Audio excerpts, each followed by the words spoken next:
7:30. I'm Sarah Hicks, bringing you the latest from the Central West newsroom. First up this evening, Steve Myers, hero for morality, blasphemous fool. Opinions are divided on all aspects of this case, except one. Where did this small-town fisherman come from, and where will he take us? For those who missed our last story, Steve Myers has re-entered society in a spectacular way, suing the Roman Catholic, Anglican, Presbyterian and Jewish churches. Forced into a corner by his insurance company claiming force majeure, act of God, Myers set out to seek justice. No one believed that the courts would allow such a summons. Mr. Myers' logical reasonings to account for the responsibility of the churches was difficult to refute. If they denied responsibility through a separation from God, they would have been in violation of the Trade Practices Act and subject to investigation by authorities. And boy, the floodgates open. Quickly turning into a class action, the case gained momentum and public support.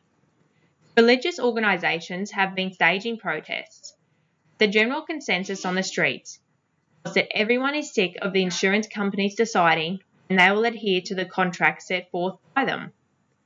Experts predict that should Myers be successful in his plight, it will have dire consequences, not only for the church community, but also for the global insurance industry.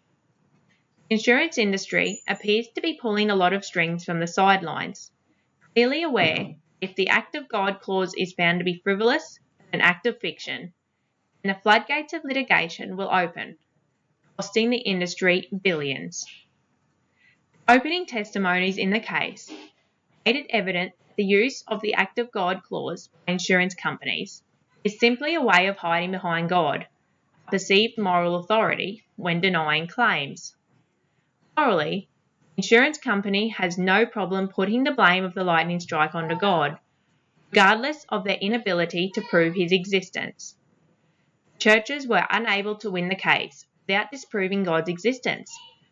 How can they deny the existence of someone whom they spend a fortune providing shrines to and worshipping? Myers made it clear, however, that it was not a legal victory he sought, instead a moral one. Mission accomplished. Withdrawing from the case, Myers made it clear that the God referenced by insurance companies in the term act of God does not exist. This then follows that God does not exist. The churches are therefore not his representatives and not responsible for the lightning strike. The court case was merely an instrument to prove that no one, neither the churches nor the insurance companies, were able or prepared to prove that God exists. If he did, then it wasn't to strike down boats or cause earthquakes or landslides. It was Mr. Myers' argument that God exists everywhere. In handing down his judgment, the judge ruled while Mr. Myers had withdrawn his case, he had made his point, that the act of God clause referenced by the insurance companies is oppressive and exploitive, offensive to reason and religion, almost certainly wrong in law. This ruling significantly weakens the insurance company's ability to defend such a clause against future challenges in court. The ruling has proved that when an argument is sound in principle, it will be sound in law. The ruling against the act of God clause is both moral and right. Morality and law are only separated by the reasoning for their existence. One should not exist separately from the other. Should the act of God clause have been upheld, it would have been a classic case of positivism, an approach that has no place in modern society where values and morals are openly expressed and defended.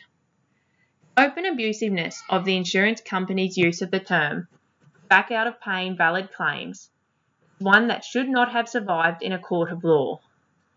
Justice was served today, and the little people live to see another day.